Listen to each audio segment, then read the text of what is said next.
Good afternoon, everyone. Welcome to Initiative for Agency and Development Public Talk series of Spring 2021. Today is the last talk. And so just for a brief introduction, I am Tauhidur Rahman. I am a professor in Department of Agricultural and Resource Economics, and I am also affiliated with Department of Political Economy and Moral Sciences and the Center for Philosophy of Freedom at University of Arizona. Also, I am the director of IfAD,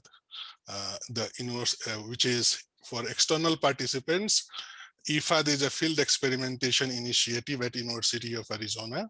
We are a group of interdisciplinary scientists working on discovering new frontiers in development through research, education, and outreach programs for agency, individual, group, and state agency for development. Now it is my pleasure to introduce our distinguished speaker, Dr. Mari Gaarder, who is the Executive Director of International Initiative for Impact Evaluation, which is popularly known as 3IE. The 3IE is a global leader in funding, producing, and synthesizing scientific and rigorous evidence.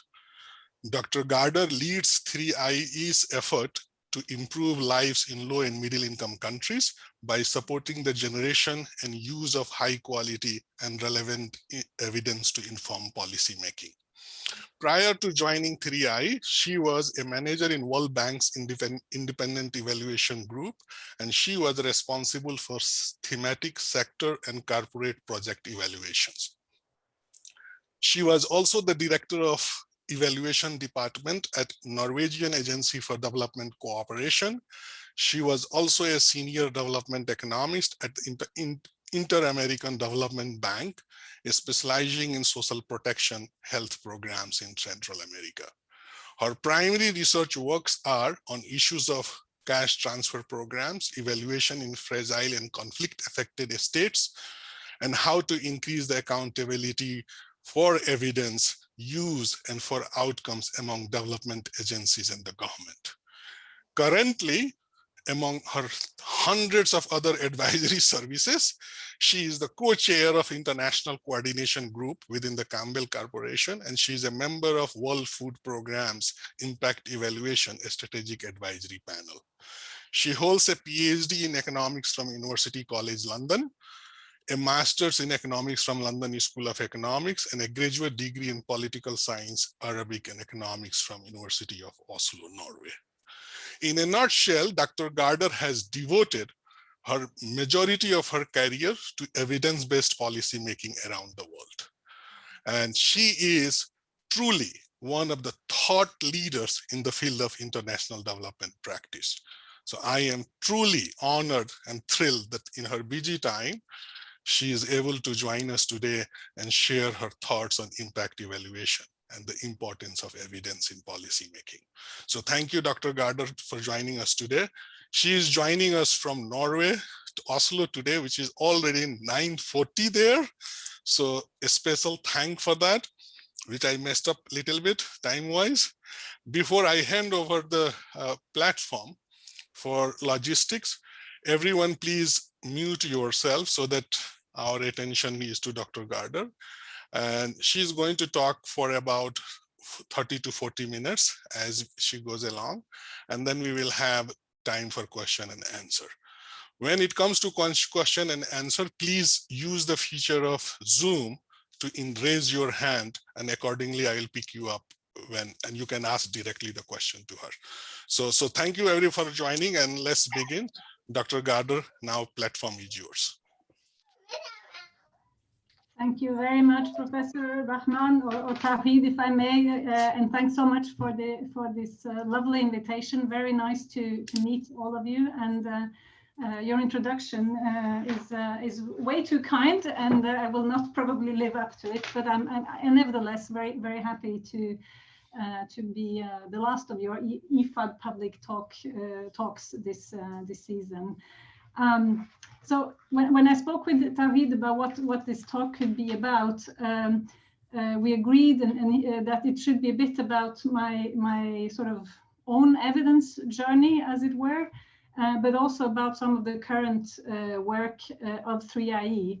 And since 3IE has been a very, important part of my my own evidence journey, that sort of you'll see how those two journeys very much go alongside. And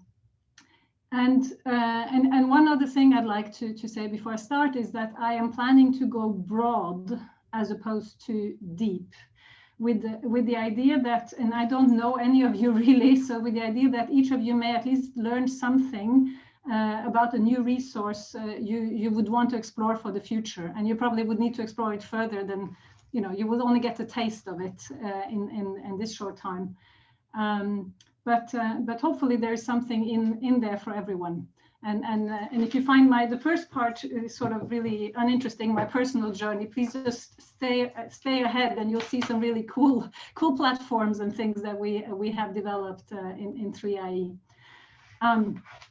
So with that, let me just make sure now that I'll share my slides.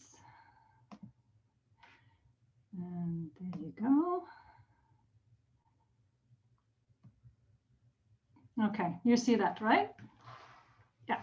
So just to remind that the sort of the overall topic of the talk is good intentions don't save lives, but good evidence can. So about maybe 16 years ago or so,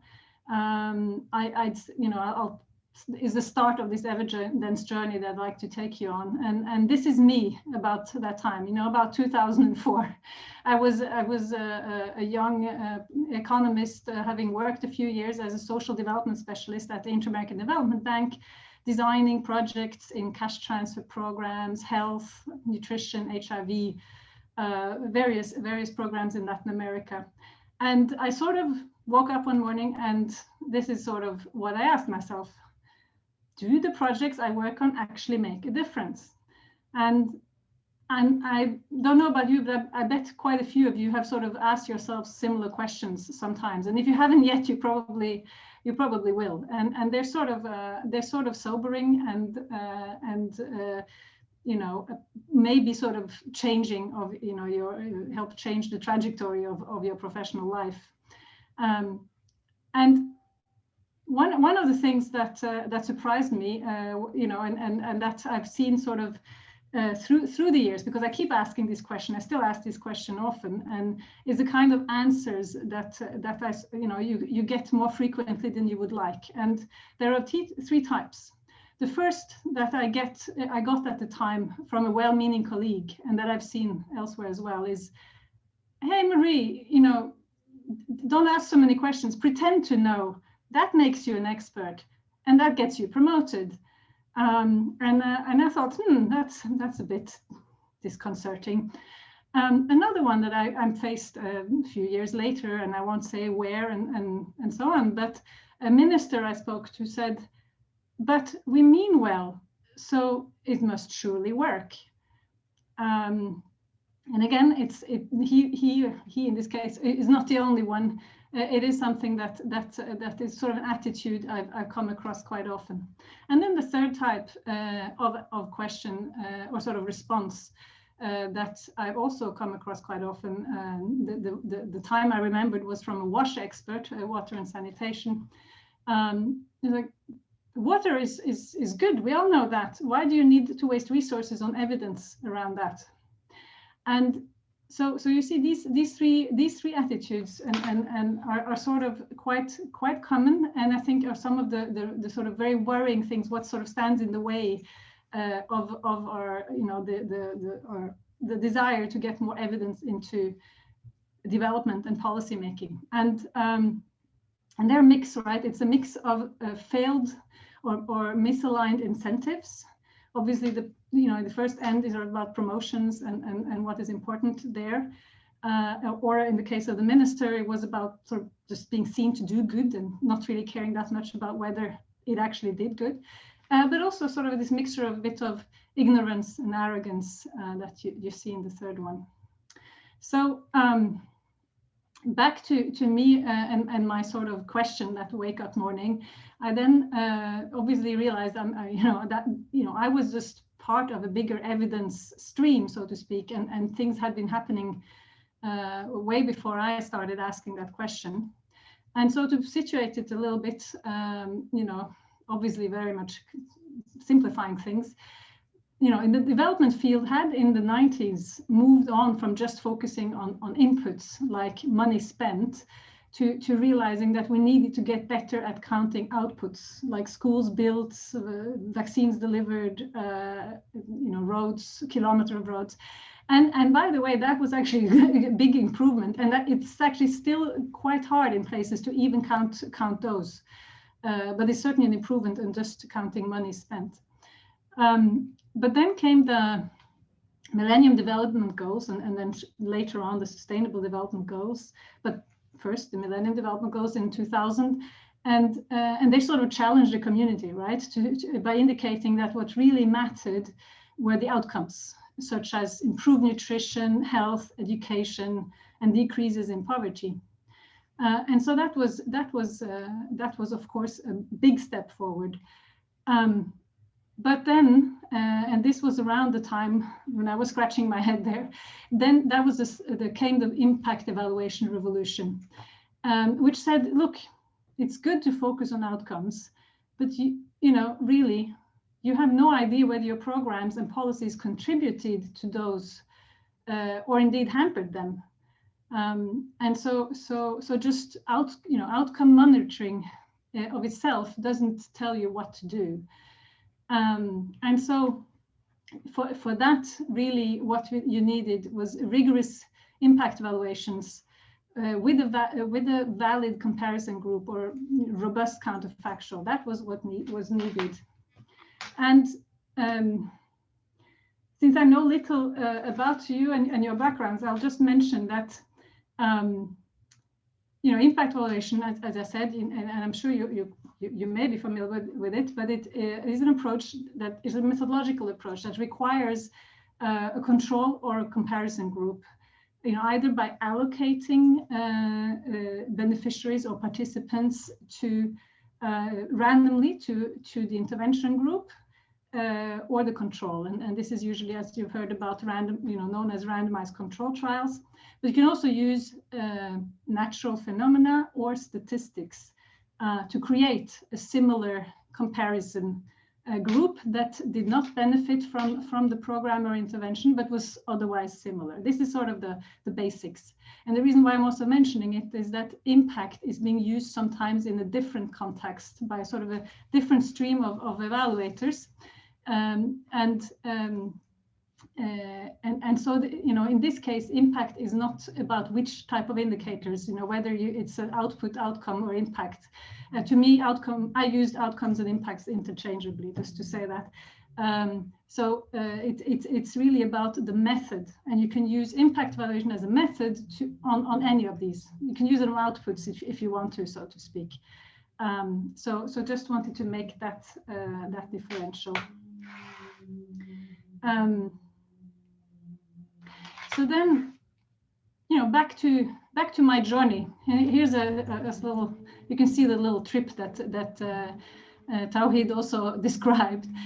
So what happened was, at the time when I was wondering about these projects, I was actually very happy to be involved in my first time that I met with an impact evaluation, because I was working on a large program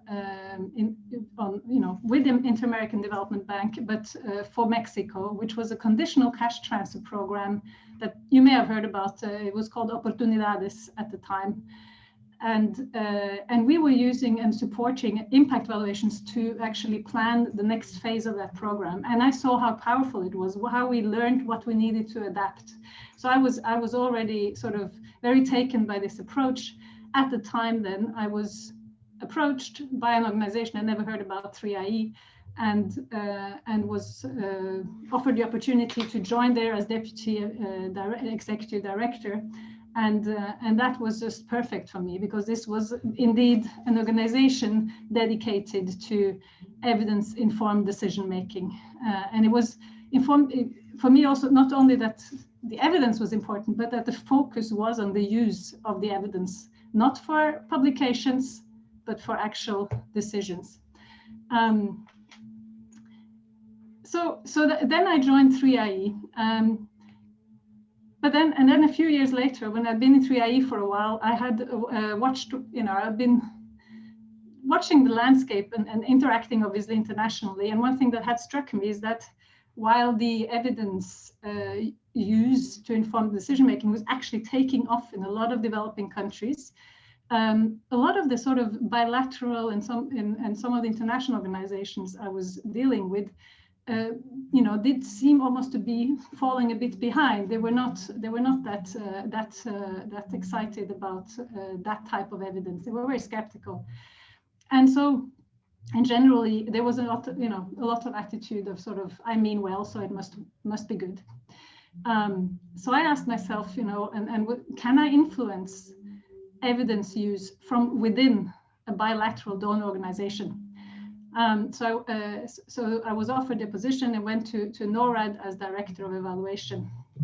And what I found there when I was basically looking at what they had and how they used evidence, I found that there was very little use of rigorous evidence in their decision making, and very little of those data and that kind of evidence available.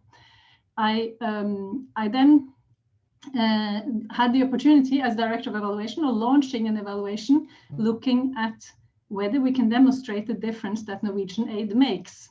And you see the cover there. No big surprise, of course, the answer was no. We cannot demonstrate the difference that Norwegian aid makes. But it also, of course, dug deeper and to try and find out why and what needs to improve. And it found at least three things. One of them was related to the incentives in the organization, which were not aligned to sort of learn and use evidence. The second was around the signaling from the leadership that this is important. The questioning of how do you know what is right to do wasn't really taking place. And finally, of course, also the skill sets were not sort of there, and people were not trained in doing monitoring and evaluation sufficiently.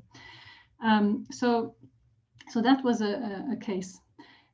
Later, I joined the World Bank group, and I found, and you'll see here, I've got the opportunity again to look into another organization, this time much bigger, to see how the World Bank learns and uses evidence. And while there's much more research going on in the World Bank, and there's impact evaluations going on, etc., you still found that in the culture of the bank, it was quite similar as an institution, with really sort of using evidence and building on that was not sort of rewarded. It was not incentivized, nor was sort of the leadership and the board, particularly at the time, interested in sort of lesson learning, so to speak, and so very similar findings. And one thing that I wondered about when I also joined the bank in particular was it's not only giving, it's not only a donor, it's also, it's giving loans. The countries are borrowing money for these programs. So I asked myself, shouldn't the fact that countries take up loans for development programs lead to some sort of market for outcomes? Wouldn't you, if you would expect that, if you borrow money for a car, you would, expect it to work, in a sense. Maybe it's not the best example, but but what we found was really that no, there wasn't really a market for outcomes. The countries would lend for a program, and whether or not the results were achieved, they would have to pay back, the loan. There was no sort of risk sharing if, for example, the results were not achieved, even though the bank was sort of coming with the know-how supposedly and the evidence and being the knowledge bank. So quite some sort of interesting and sobering lessons along the way. And then, recently, 3 years ago, I rejoined 3IE. I thought, maybe I have more fun out there, and in a more agile, smaller, less bureaucratic place, and maybe I can actually influence some of this a bit more from outside again. So and sorry, that's the creating the market for outcomes is a paper that I wrote at the time, and I also think it may be interesting to have a look at. So then let's get then to the evidence journey of 3IE. And on the top here, you see something you probably recognize, a very typical simplistic sort of theory of change kind of arrow with, you know, hey, we have evidence, we use it, it leads to impact, right? That's sort of the, and we all know it's simplistic. And I like to, let me just find the right place here. So I like to, I have a sort of a, you know, I use this, I like to link, to think of 3IE's journey as one of tackling the barriers or hindrances along the way of this arrow, or sort of make, you know,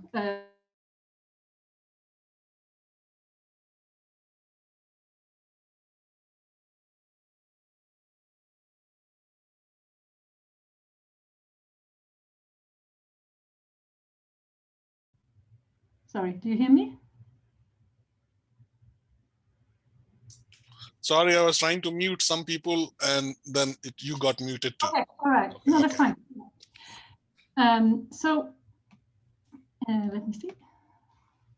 But now I don't control my slide anymore, do I?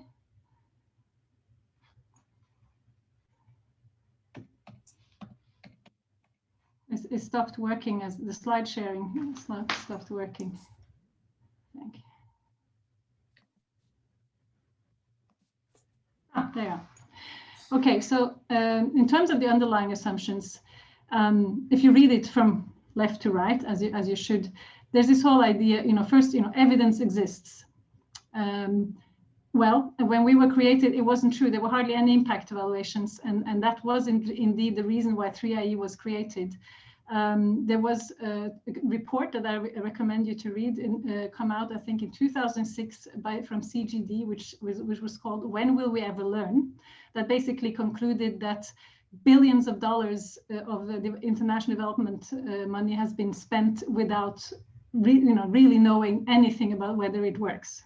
So very detrimental finding, and that led to sort of a group of people coming together and deciding that 3IE should be created.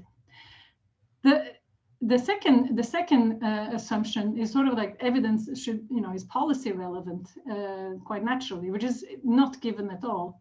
And so 3IE in the first years learned how to run these evidence windows, we call them, in a way that you know, making them, ensuring more and more that they got policy relevant. We for example, required all the grants we gave that there should be expressed interest from the policymakers in the country in order to do the grants. We had required and trained researchers in stakeholder engagement and evidence uptake. That there was a sort of a full methodology that and a plan that they sort of worked with throughout their research programs. We introduced what we called policy windows, where we first sort of had a call for policy relevant, for policy questions, for policymakers who had programs they wanted to evaluate, and we prioritized those, and then we matched them with researchers, and we made sure to have a key role for local researchers. So a number of things to sort of increase policy relevance. We also, further along, another assumption was that you can sort of draw conclusions from, you know, use one impact evaluation to inform somewhere else, and that's just not the case. So I'll talk a bit more about systematic reviews and how we've been working with those as they are more generalizable. We also, you know, thought maybe, you know, it should be easy to prioritizing evidence needs should be easy. But of course it isn't if you don't know where the current evidence is in your sector, etc. And hence we developed a new tool called evidence gap maps. And I will talk a bit more about that as well. Then another assumption is, of course, that access to evidence in general is easy. And of course, we were sort of victim of our own success, because by the early, after 2010, there was starting to be quite a lot of impact evaluation and a lot of systematic reviews. And it was really hard to really find out where things were. It was hard to know which evidence was good, etc. So we developed something which is called the Development Evidence Portal to deal with that. And then, of course, further on, if we now thought we really put so much in place that really uptake should happen.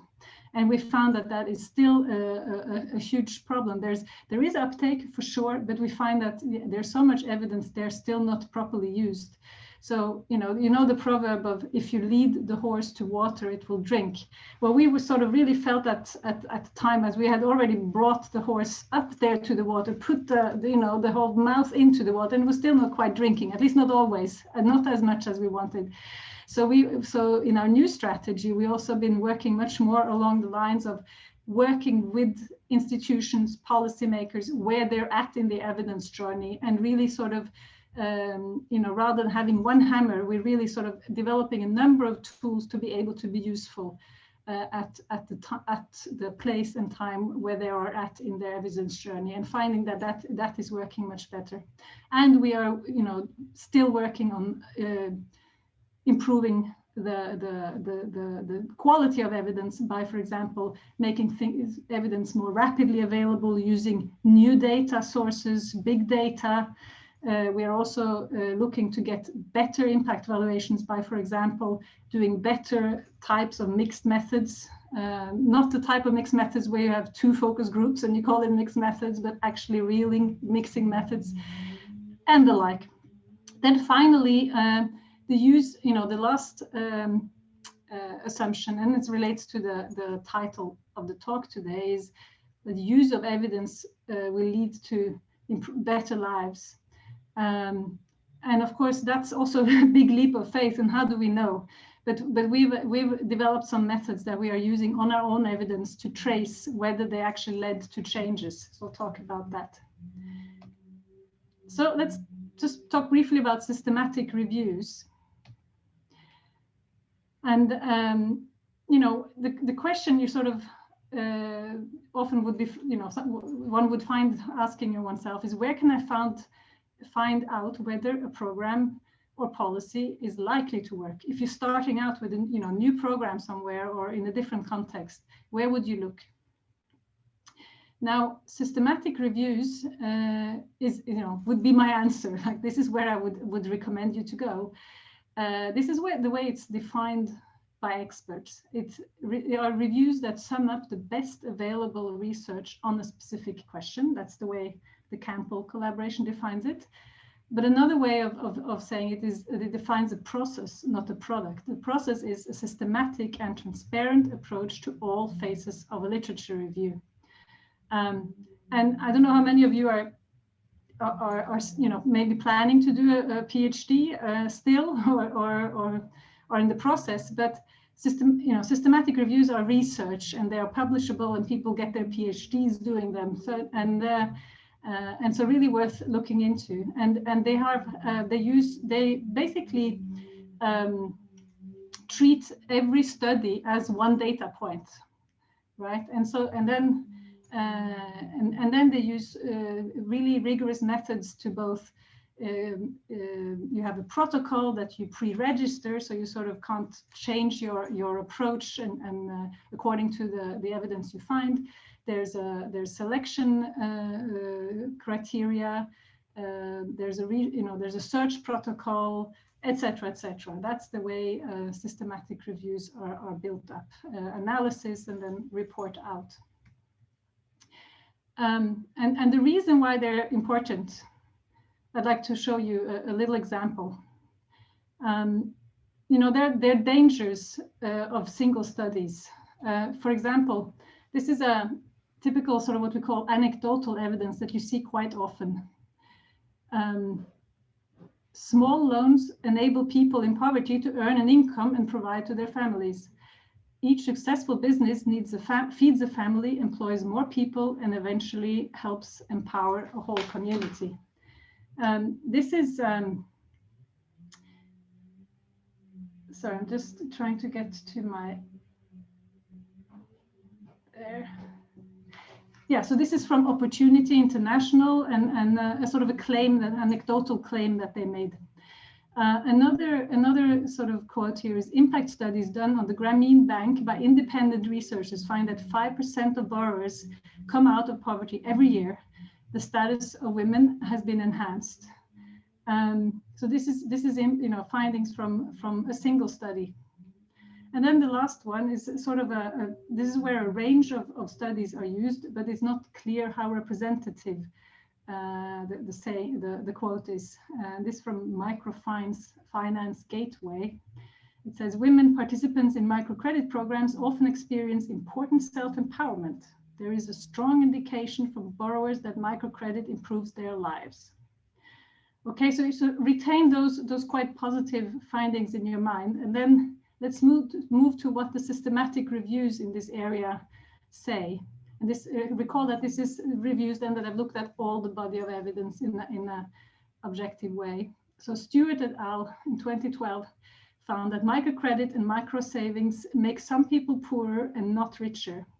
Clients save more but also spend more. Health generally increases while impacts on education are varied, with considerable evidence that microcredit may be doing harm, reducing the education of clients' children. And Wesen et al. Found in a separate study that basically overall the effect of microcredit on women's control over household spending is weak. So you see very, very different and much more sobering findings than if you had taken the individual studies. This is just a snapshot. If you go to our evidence portal and look for systematic reviews, this is what you'll find. So the latest one is from 2021, Strengthening Women's Empowerment and Gender Equality in Fragile Contexts Towards Peaceful and Inclusive Societies, a systematic review and meta-analysis. And below that, another one also from this year, Strengthening Intergroup Social Cohesion in Fragile Situations. So I just urge you to go and look for these. So summarizing, why do we do evidence synthesis? The practical side is really that decision makers are busy and it's difficult for them to keep up with information. Evidence is scattered across different journals, websites, and databases. And frankly, the volume of evidence is often too high to be able to see the grand picture. And in some sectors, there are hundreds of studies every week. You cannot actually keep up with it. Methodologically, it's also important because evidence is more reliable if it has been subject to critical appraisal, so looking at the quality, if it's based on more than just one study, and comes from a representative range of studies. So no cherry picking, just picking the studies you like the best, which is what most lit reviews I've seen do, and considers both size, direction, and confidence in effects. This is just to show you, because one thing I've heard from many people saying they read systematic reviews and they say when you look at the body of evidence, you can't come to any conclusion anymore. Often it's sort of like it depends and so on, or very often it says, look, the studies are all so bad quality that we can't conclude. But last year we had the evidence campaign and called 2020 Hindsight, and we had blogs almost every week.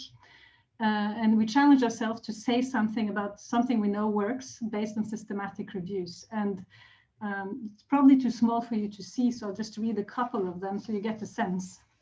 One early on was what works to improve school enrollment and attendance? Cash. Another blog is, again, all these blogs based on systematic reviews. Another one says, what works to help students learn? Teach the teachers, feed the students. Another one talks about what works to get firms hiring. Support small businesses, but not the smallest ones. And then in humanitarian emergencies, cash-based social assistance is cheaper than food distribution, and it works just as well. So again, we sort of try to boil down to one sentence is what the systematic reviews actually found about what works. Now, let me show you quickly, or as quickly as I can, an evidence gap map. I should probably watch my time as well. We start, yeah. So here the question is, where can I get a quick snapshot of available evidence, and where are the gaps in the evidence? So 3IE invented the evidence gap map. I did the first one back in 2010, and it was all sort of in Excel, and now it's very fancy and has been improved a lot by my colleagues. And so you go to one of our maps, and you'll find, you take a sector, and basically what you find is that outcomes are across the lower axis. It's all the columns basically are reflected on the top, and interventions are the rows within a certain sector. In this case, it's productive safety nets, which is the sector. And then we have gone through all these databases, very similar to the searches for systematic reviews, and looking for both impact evaluations and systematic reviews, and mapped them so that where there's evidence, if for each cell where there is evidence for that intervention on that outcome, the study will be mapped there. And sometimes they'll be mapped to more than one cell. And the way to read it is really that the gray dots that you see are impact evaluations. The size of it shows how many impact evaluations there are. The bigger they are, the bigger the dot. And you can hover over it with the mouse, and you can actually get the links to all those studies, and you can be taken to those studies where you find the abstracts, etc. And the colored dots are systematic reviews, and the color indicates the confidence level of the systematic reviews, where green is high confidence. So this is one of our most popular products, and one way to read them then is I think pretty obvious. Where they're what you call absolute gaps is basically areas where there are no dots at all. So, clearly, if those areas are important to you, if you're planning to invest in these areas, you should also invest in the research and the evidence. But there are also what we call, synthesis gaps. So you see some of these areas where there are big gray dots, but no green systematic reviews. So either there are no systematic reviews or they're of bad quality, but there are lots of impact evaluations. Those are areas where there's a gap in, we could do systematic reviews because there's actually evidence to do it on, so to speak.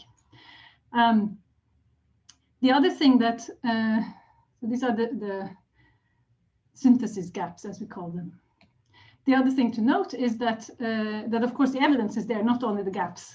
And so for decision makers, this is these gap maps are quite quick to produce, and then a decision maker could, for example, then find the systematic review in the area of their interest and actually get back straight to the summary of that systematic reviews and those recommendations. So this is. These are the evidence gap maps, and just to show you a few of the latest ones, we don't do them only on sectors. Actually, we done some recent gaps, for example, on implementation research in nutrition in India as a gap map. We also done a big data systematic map, and then we have a map on achieving the SDGs in Africa. So you basically see it's all the evidence in Africa, but organized by SDGs against sectors. So this is an area of innovation. Let me move on then to the development evidence portal that I mentioned. The challenge here is, where can I get quick access to reliable evidence on intervention effects? And this is the answer. Oh, you all these places, just go there. The Cochrane, the Campbell, JPAL, ODI, etc. It's lots of really good evidence, but who has time, right? And so we were dreaming is that what if there was one place where you could get all existing evidence on effects of social, economic, and health interventions in low middle income countries. All the most recent evidence was captured. You would trust the content because it has been pre-screened. Research is easy to find and access as well because it is well curated, and key findings are clearly presented. And we'd say, we're maybe not all the way there, but we'd say that our development evidence portal is the best there is. The closest you get to getting that. And this is what it looks like. It has currently 25 evidence gap maps, almost 4,000 studies, 700 plus systematic reviews, and you can sort of enter the portal and search it through many ways. And and you can actually save your searches, and you can even ask to be notified when there are new studies that comply with the search you did. This is a new feature we have developed. It's still not fully updated. We are in the process of putting in the studies for the last couple of years. But I still, so by the end of the year, it should be there. But I would still really urge you to go and have fun looking at what you find there. We are some of the biggest users of the portal, of course, ourselves. Here's a way to use it. We've just been showing where the evidence is according to sector. And what you see is that, there's lots of evidence in health and social protection and education, and very little, transportation, energy and extractives, ICT, etc. So very unequally still, even though we're seeing so many studies. Another thing we found very interesting is we compared it to the volume of funding. And so if you look at that, they compare the gray lines, which are the volume of funding, to the amount of evidence. I think there's some obvious things that again stick out. There's lots of funds going to government and civil society, but very little evidence there. And transport and storage is the same, and energy as well. And so you can sort of, and the thing to say is, if there's lots of funding going to something, there's a lot to evaluate. You can't evaluate what is not being done, very hard, but you can evaluate what is being done. So this is not, this is not acceptable. I mentioned that we are one of the biggest users, and one of the things we've done this year, because we have a West Africa capacity building and impact evaluation program. So working with the 8 West African countries. And this year, as we couldn't do some of the capacity building on the ground, we launched a help desk where we provide rapid evidence synthesis and translation to help policymakers in West Africa answer targeted policy questions. So these are some examples you see here. There's like 2 pages summarizing systematic reviews plus some more contextually relevant individual studies. And this evidence is actionable, it's timely, it's francophone. There's little francophone evidence, and it's tailored to decision makers. So no weird talk about methods. Just coming to the last area, contribution tracing and basically, the use of evidence and how do we measure it? How do I know if the evidence is being used and whether I had an impact? That's, of course, we have to ask ourselves. We're in that business. 3IE's typology of evidence use and impact has been developed for that purpose. So we've been monitoring use for a while, and our monitoring has found 7 types of evidence use and impact, and it's sort of an iterative process where the typology has been developed, and these 7 are changes in policies and programs, closing of programs, improving the culture of evidence use, inform discussions of policies and programs, inform global guidelines and policy discussions, inform the design of other programs, and scale up of programs. So those have sort of emerged as the most relevant ones.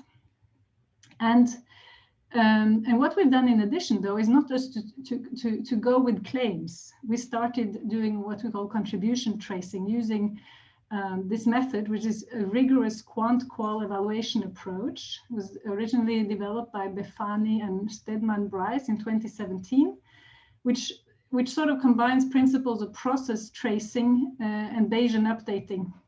And what it does is really that it helps verify the role of the study in one or more outcomes of interest, i.e. claims of evidence use. So, it's fascinating because it really thinks through the theory of change. So how could, were people there at the right time? Did the change happen after somebody got to know about the study? Were they even present? Do we see any quotes? So really looking at the type of evidence that is sort of a smoking gun, as it were. And it assigns an objective measure of confidence to a claim contribution at the end. So you sort of say, with 80% certain, with 80% sure that this piece of research actually influenced this decision. And so what we've done and launched in this year in January 2021 is our summaries portal, so evidence impact summaries portal. And the portal includes 50 verified cases at the 80% level that I told you, none below 80%. So we put a high standard where actually 3IE supported studies made a difference. And it highlights how evidence has informed a variety of decision makers in different sectors and contexts. And the summaries also include information about the factors other than evidence that supported the use of evidence. And so you can go into that page, and you can really sort of, if you're most interested in, like example of somebody who closed the program because of evidence, you can find it there. We don't have many of those, actually, just one, I think. I just checked before we came on board, but there are quite a few about when design changed, for example, and there's quite a few where policies were changed because of our studies. So that's interesting. I think that's the last, but I wanted to just say one more thing. So in terms of them knowing, sort of, what was it worth it? Was the impact evaluation? Was the study sort of, what was the size of the change? Can we cost it out? There you'll see that's one of the areas that we're talking about doing next, and so how can we refine and cost things out further? And you can think that it's possible to do with some of these indicators, such as scale up of a program, close of a program. Those are quantifiable. But when it comes to improving the culture of evidence use, you can imagine it would be very difficult to quantify the effect of that piece of research. Yet, I think maybe those are sometimes the most important pieces of research we do. So this is sort of the next line of research we want to go into, but would also be very interested in hearing any thoughts on that.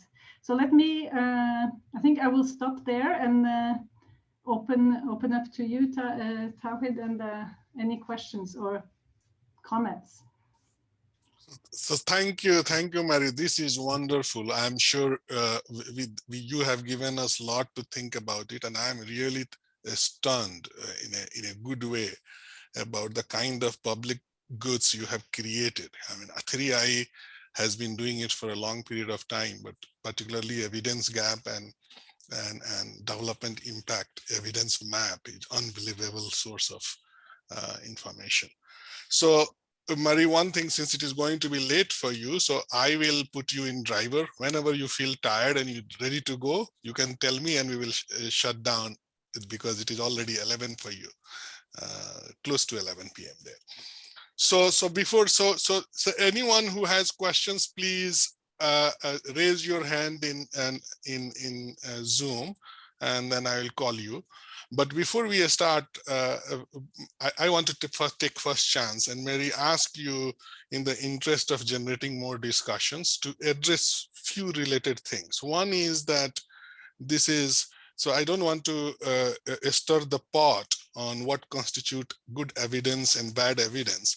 But when you talked about, so 4 issues I want to flag. One is that when you talked about evidence gap, is it because those issues, sectoral themes, since you focus in developing countries, low and middle income countries, those issues have not been experimented enough, and therefore there is no evidence? Lack of evidence, is it because of lack of studies, or it is because lack of credible evidence that you consider to be credible and good evidence? So that is one thing. In your view and 3I's view, what constitutes good evidence? And you know the debate, Angus Dayton and Jim Hackman and Jaypal, Avijit and Duflo going on. So that is one issue. Another issue was that something, if you get time to say something about, so you are talking about the evidence in terms of impact, targeted impacts, program impacts. When it comes to external validity, another important issue is mechanism. It is not just quantifiable impact on pre-identified metrics and indicators, but also is that what is the process of change? What goes behind the scenes? And that is about, so if you get time, something about which you call process monitoring. Now, another one is, the third issue is about, you know, there have been a lot of discussions recently I have been reading on, and I'm sure you know better than anyone else, because you are sitting at the top of this movement, is what do you think about some people's concern that when we talk about evidence on impact, we are talking about impact and evidence from the point of view of program implementers, the people who implement the program or development programs.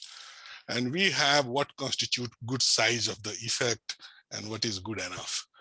What about the perspective of the program participants? You know, so there is a lot of disconnect, particularly the field work I have been doing in South Asia, is that if you go and talk to the people in rural settings, in their own environment, what they consider to be a good impact is very different from people like you and I are trying to capture in our impact evaluation. So there is a significant disconnect.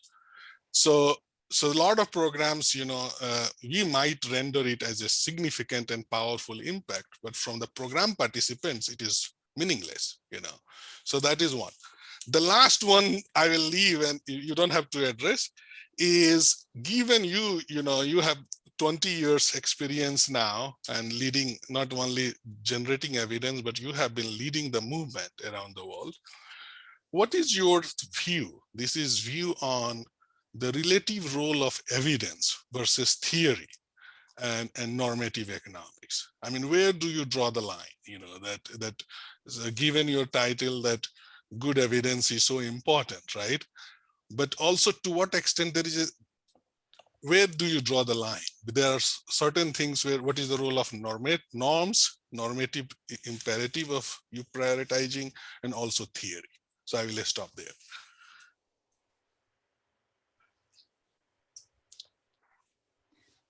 Wow, are we going to have another hour? You don't have to address all. Should I take these, or should you want to? Should I take a few more? And what would you like? Yeah, you can address some of it, and then we will open it. You know, and these are all very very interesting, and you'll find me to be much more aligned with you than you might expect. because I think, you know, both the movement and myself personally and so on, I think there's been sort of a growing up of the evidence movement more generally. I think the early impact evaluations you know, are also very different from the ones now, and and what I mentioned also about what we do now in 3IE is also much more holistic than what we sort of supported and did earlier. So just saying that as a framing. So in terms of, just starting with what is good evidence, it depends on the evaluation question, basically, and I think a lot of the debates are sort of positioning, when you do it in the theory, there's been a lot of that, and it's problematic. But when you sort of really, if there are sort of effectiveness questions, for example, I would say generally that impact evaluation needs to be part of it, but good impact evaluations are not what I saw in the beginning in 2008. It's, in a sense that they are based on theory of change, and it's something we have been pushing a lot in 3IE. They are based on a mixing of methods, and that's not on, that means also bringing in sort of various qualitative methods, but it also means bringing in costing data and number of different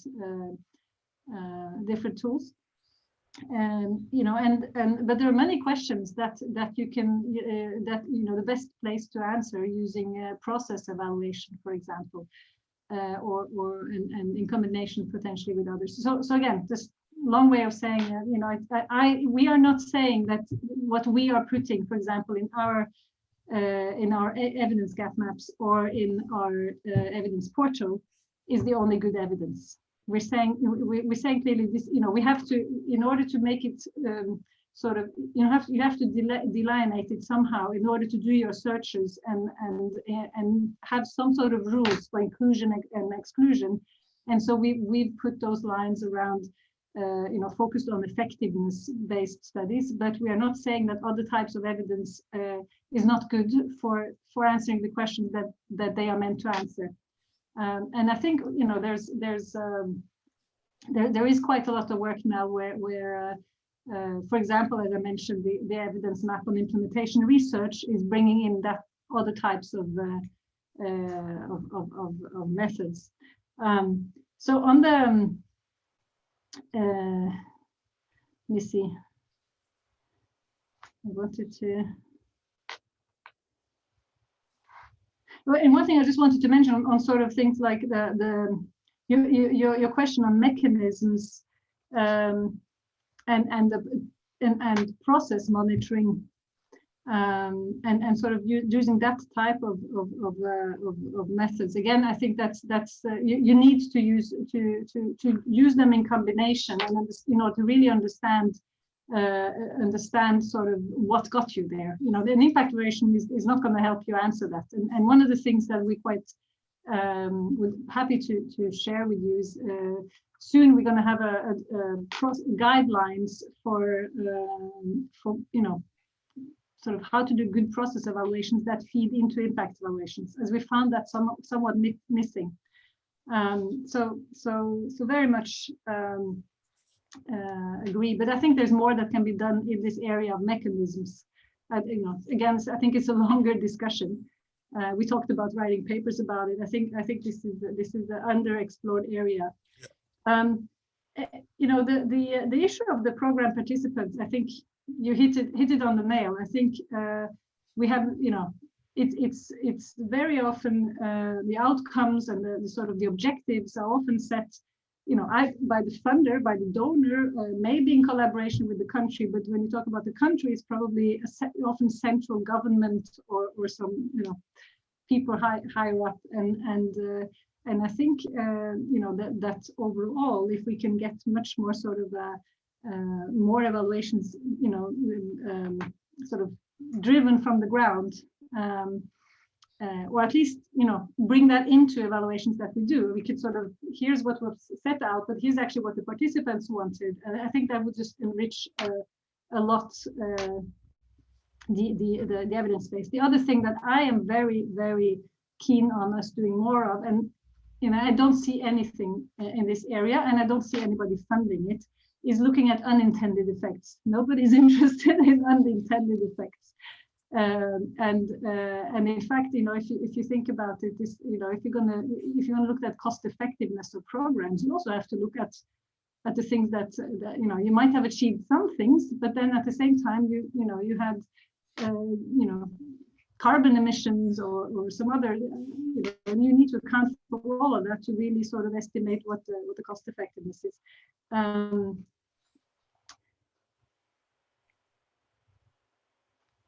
I think I'll just, your question on evidence versus theory, etc. I'd love to. I think I'd punt that at the moment. Happy to have a longer discussion with you on that. Okay. So let's welcome questions from audience. So we have from the chat room. So we have several questions. Mark Nichter. Mark, if you can ask directly, it will be nice. Sure. Thank you very much for the talk. I wanted to get your a sense of what you see as the role of qualitative research beyond or in concert to these large and counterfactual evaluations of impact, and the differences in stakeholder perception, which has already been addressed, and the monitoring of impact in different social and cultural contexts.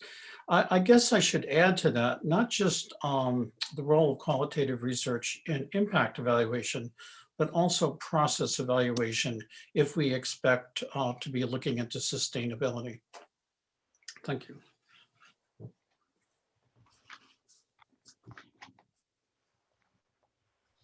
So,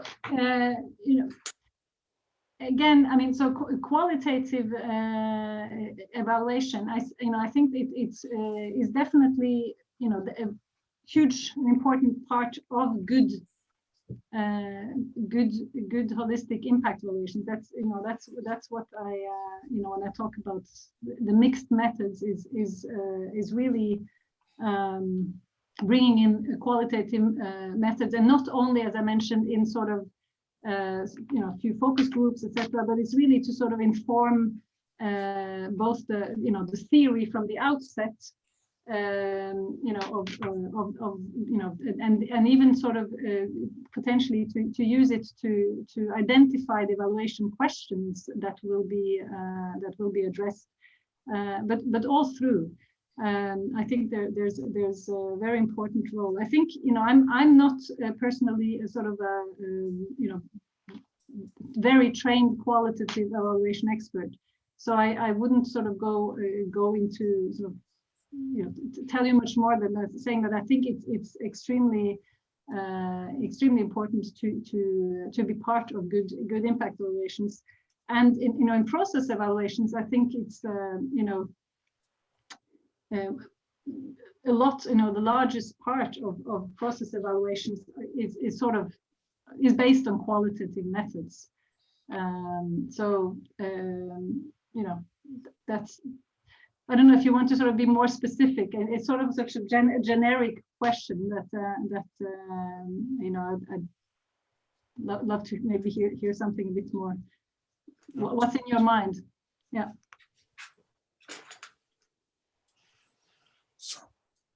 So next, Prashit, you feel free to ask directly.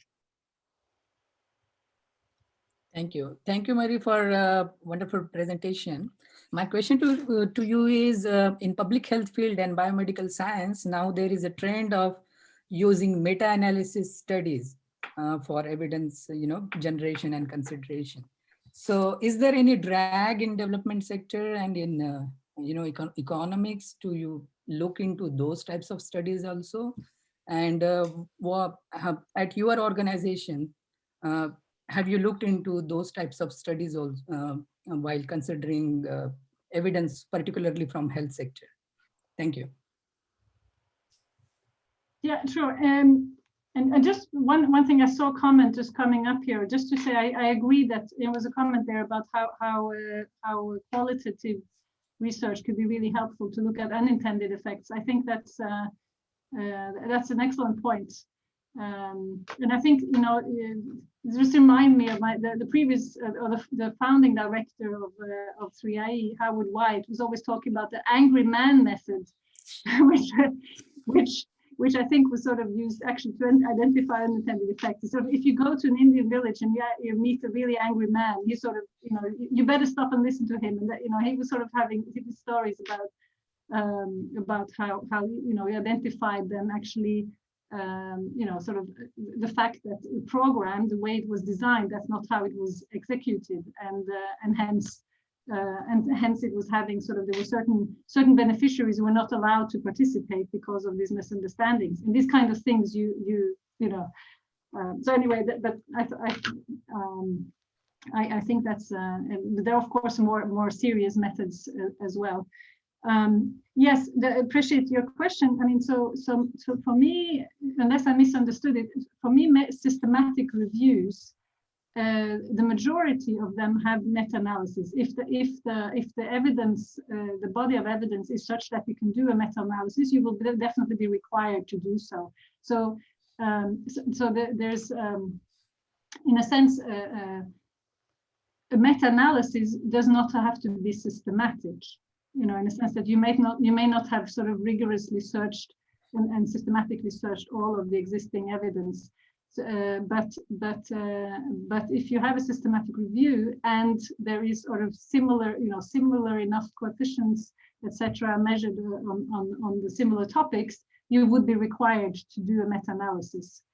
And so definitely all of those, the majority of the systematic reviews that I showed, we have, there's 763. I think some of them are still protocols, so I'm not sure exactly how many are finished, but the majority, or at least many of them, will have meta-analysis. But it's much easier in certain sectors like health, where we tend to measure things in more similar ways than in newer sectors where there's less evidence. For example, the women empowerment systematic review, it was much more difficult. We're still developing how best to measure it, and people are measuring it differently in different countries, and that makes sort of things like meta-analysis much more complicated. So I don't know if that answers your question.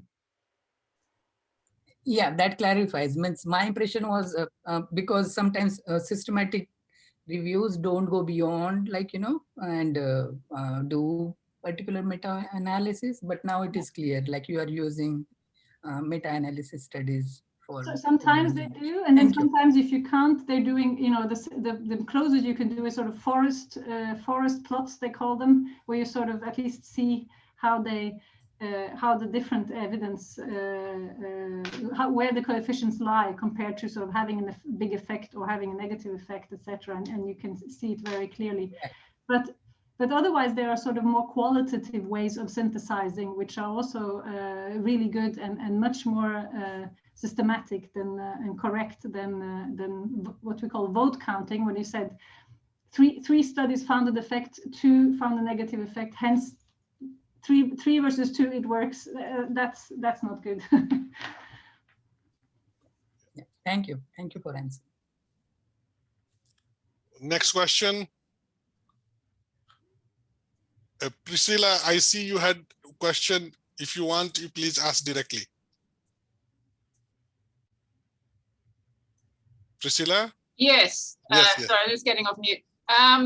Maria already answered my question. Thank you very much. It was about the use of qualitative research to explore unintended effects where perhaps you don't even know what you would want to measure. So thank you for addressing that already, Maria.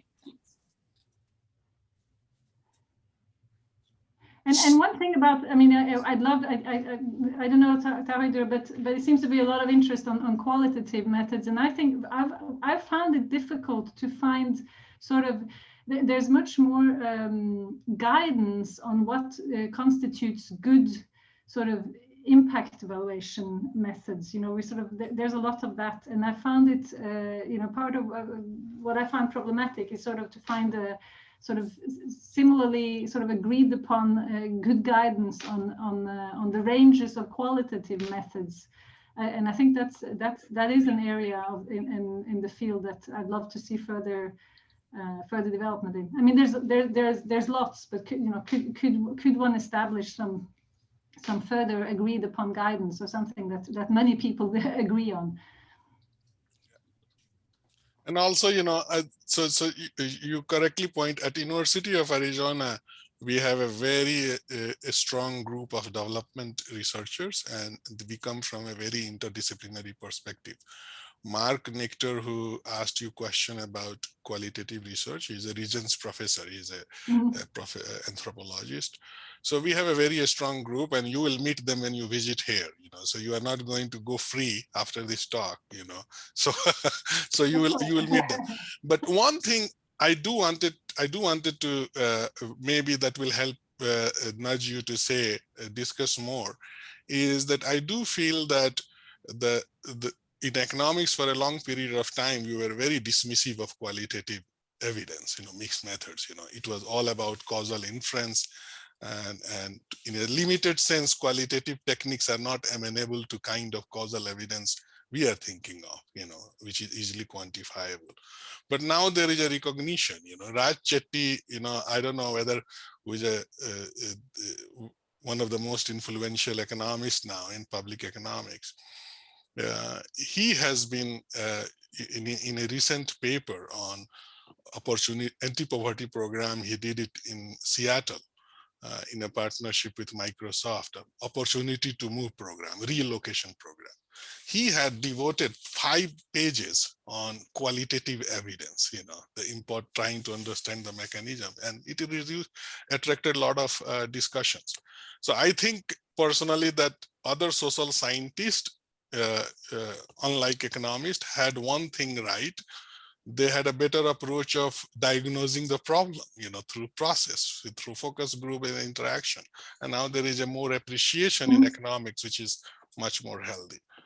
Marie, before other people are going, if anyone has any question?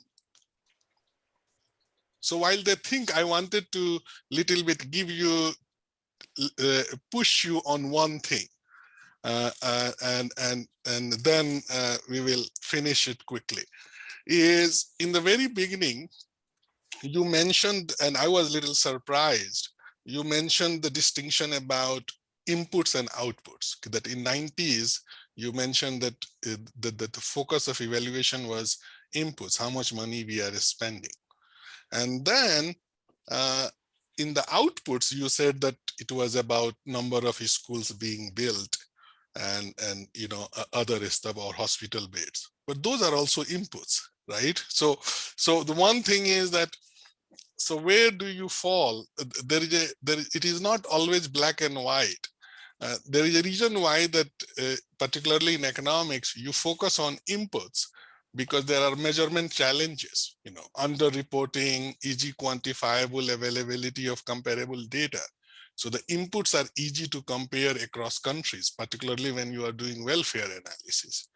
But on the other hand, you have that in an ideal world, if you had the set of inputs and you have some welfare ranking of countries' performance, and then you have set of output indicators, and if you could make an assumption that inputs automatically translates into output, the ranking would not change. You will have the same conclusion on relative performance of communities, whether you look at inputs and output.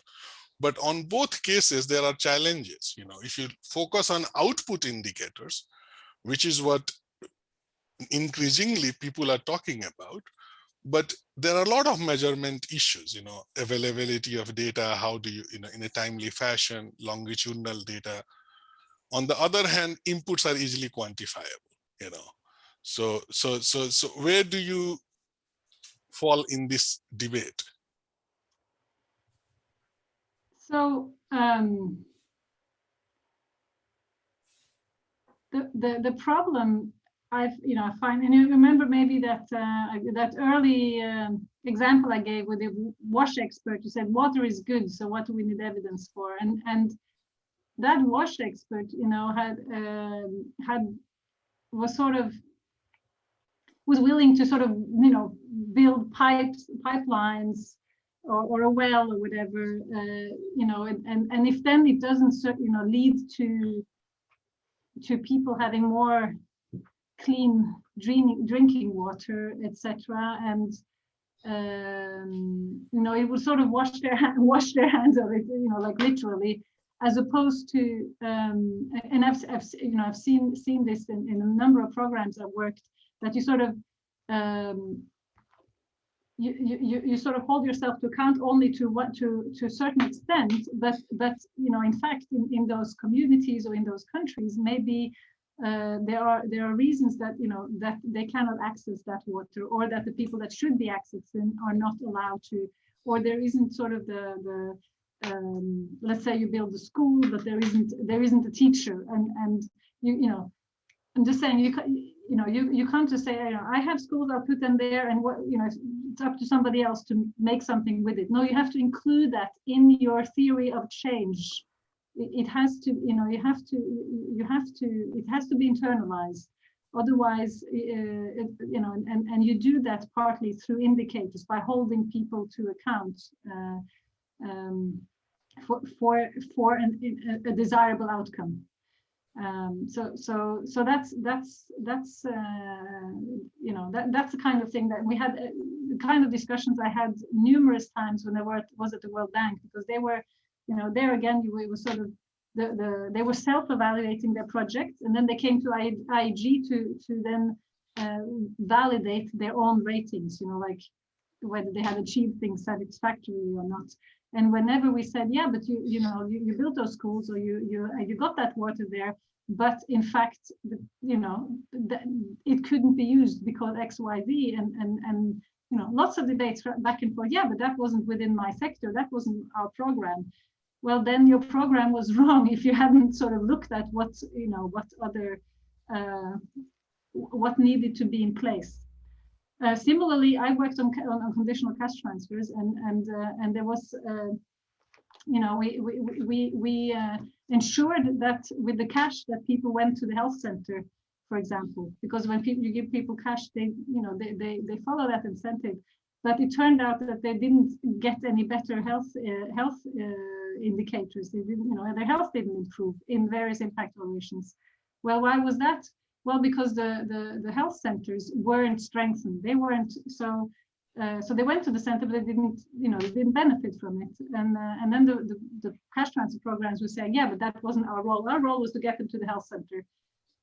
But what's the point of that if we're not providing? You know what I mean? So yeah. So my sense is that we have to go beyond sort of early, output.